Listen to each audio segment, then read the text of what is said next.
Hi Nate, I'm Liz Palmer and I'm doing a video re-critique of the transfer scenario. So this is my daughter Eiley and she's going to be my patient tonight. She's playing the part of Edna Kramer, the 76-year-old woman with a left-sided CVA.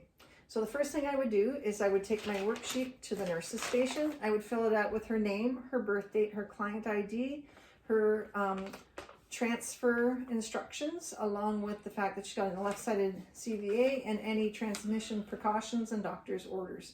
So I would do that. I would copy it onto a little, I'd put that into my pocket and I would have the information on a little piece of paper because once I'm in the room, I don't want it coming back out again. So I'm going to go from the nurse's station, collect the wheelchair, perform hand hygiene, and don the appropriate PPE. Hi, can I come in? Yep. Hi there, my name is Liz Palmer and I am a practical nursing student from Durham College and I'm here to transfer you from your bed to the chair so you can get ready for breakfast. Is that okay? Yep. Okay, so the first thing I need to do is check your ID. I've got my piece of paper. Can I ask you your name? Edna Kramer, And your birth date? May 7, 1944. Wonderful. And do you have any allergies? No. And your ID number matches on my piece of paper. So I would rip it up and I'd put it in the Sharpie so it doesn't come back out. I now need to do an environmental check. So I would check to make sure that the oxygen is working, that the suction's working, that the bed is at the lowest level so that when she is sitting up, her feet are flat on the floor. I now need to check around the bed for clutter, and I also need to check that the bed brakes and the rails are working. So they seem to be working here. Brake is on, handrail's working. Brake is on, handrail's working. Brake is on, handrail is working. And once again, there's no clutter on either side of the bed. So I will now set up the chair, getting it ready for a transfer.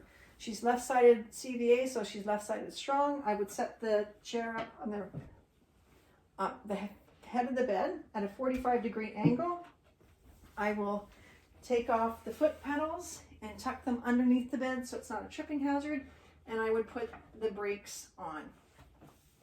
I would then raise the bed to a 30-degree angle.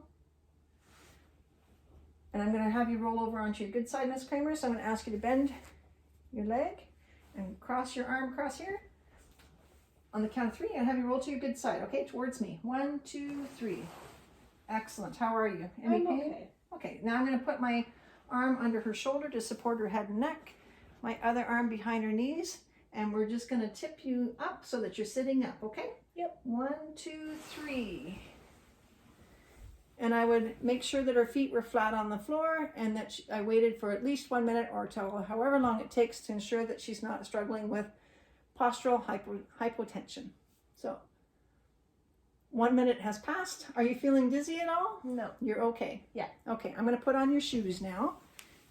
Your feet are flat on the floor. I'm putting on your shoes.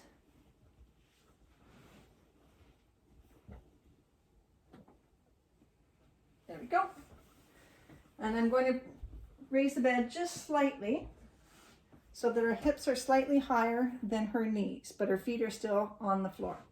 Okay, so what I'm going to ask you to do, Ms. Kramer, is I'm going to ask you to put your right arm across your chest. I'm going to put my hands on your hips, and I'm going to ask you, if you can, use your good arm to help stand up. I'm also going to support your right leg between my legs, so when you stand up, I can help you with that. So my back is bent, and on the count of 3, you're going to stand up, and we're going to pivot you towards the chair, okay? 1, 2, 3. How are you feeling? I'm good. You okay? Okay, so I want you to reach for the forearm, pivot, sit. How are you feeling? I'm good. Okay, I'm going to put the bed brakes back on. So foot pedals back on, I should say. Second foot pedal on, brakes are off. I'm going to give you your call bell. Do you need anything before I leave? No. Okay. So with that, enjoy your breakfast. Bon appetit. And I'll be back if you need anything. Thank you. So I leave the room and I would doff the PPE in the proper order and I would perform hand hygiene.